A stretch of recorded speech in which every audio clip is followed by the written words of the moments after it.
یہ بڑی اچھی ایک کاوش ہے کہ ہم نے عظیم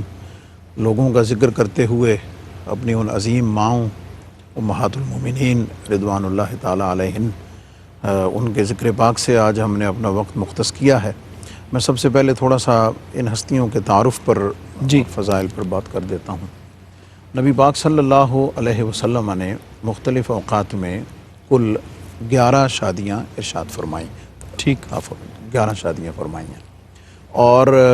اس پر ایک الگ گفتگو اور کلام ہے، اس کی حکمتوں پر اور اس کے اسرار و رموز پر۔ وہ ظاہر ہے ہمارا موضوع نہیں ہے، لیکن یہ بات طے شدہ ہے کہ اللہ رب العزت نے جن پاکیزہ ہستیوں کا انتخاب اپنے محبوب علیہ الصلاۃ والسلام کے حرم کے لیے کیا ہے، حضور علیہ السلام کے عقد کے لیے کیا ہے، اور انہیں امت کی ماں ہونے کا درجہ عطا کیا ہے، میں سمجھتا ہوں کہ جب ایک ماں کی عظمت کی بات آئے گی، ایک عام ماں کی عظمت کی بات آئے گی، اور پھر جب امت کی ماؤں کی بات آئے گی نسبت رسول صلی اللہ علیہ وسلم سے، تو پھر ایک امتی جو ہے اس کی عقیدت، اس کی ارادت، اس کی محبت، اور وہ سارے کا سارا کس وارفتگی کے ساتھ، کن محبت اور وفور عشق، جانثاری اور حیا کے جذبوں کے ساتھ قائم ہوگا، یہ یقیناً ایک سمجھنے والی اور عمل کرنے والی بات ہے۔ دوسرا یہ ہے کہ جن ہستیوں کو نبی پاک علیہ السلام نے اللہ کے حکم سے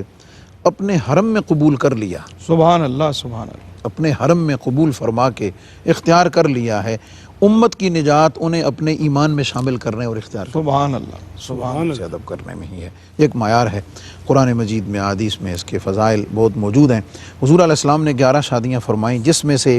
10 عرب سے اور ایک غیر عرب سے ہے۔ پھر ان 10 میں سے 6 جو ہیں وہ قریش سے ہیں اور 4 غیر قریش سے ہیں۔ میں ان کے اسماء گرامی برکت کے لیے ذکر کرتا ہوں تاکہ ہماری بہنوں بیٹیوں کو ان کے ناموں سے شناسائی ضرور ہو جائے۔ حضرت سیدہ خدیجۃ الکبریٰ بنت خویلد رضی اللہ تعالی عنہا، حضرت سودا بنت زمع، حضرت عائشہ بنت سیدنا ابی بکر صدیق، حضرت حفصہ بنت عمر بن خطاب، حضرت ام سلمہ، حضرت ام حبیبہ بنت ابی سفیان رضی اللہ تعالی عنہن۔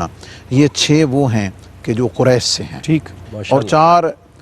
جو غیر قریش سے ہیں لیکن عربی ہیں، ان میں حضرت زینب بنت جحش، حضرت جویریہ بنت الحارث، حضرت زینب بنت خزیمہ، حضرت میمونہ بنت الحارث رضی اللہ تعالی عنہن۔ یہ 4 ہیں۔ اور غیر عرب سے نبی پاک علیہ السلام نے حضرت صفیہ بنت حیی، یہ بنی اسرائیل سے تھیں، ان کا پورا واقعہ ہے کس غزوہ میں آئیں، ان کو نبی پاک علیہ السلام نے اپنے عقد میں اختیار فرمایا۔ اور پھر اب جب ہم حضور علیہ السلام کے عقد میں آنے کے احوال اور پھر اس کے بعد ان کی عظمت، شخصی عظمت کے ساتھ، پھر حضور علیہ السلام کے ساتھ ان کی محبت، اور نبی پاک علیہ السلام کی ان کے ساتھ رافت، اور پھر خانگی زندگی اور گھریلو زندگی میں معاملات اور حسن معاملت، اور یہ ساری چیزیں جب ہم دیکھتے ہیں تو وہ ساری امت کے لیے، ہمارے لیے، ہماری بہنوں بیٹیوں ازواج کے لیے، سب کے لیے باعث رحمت۔ بالکل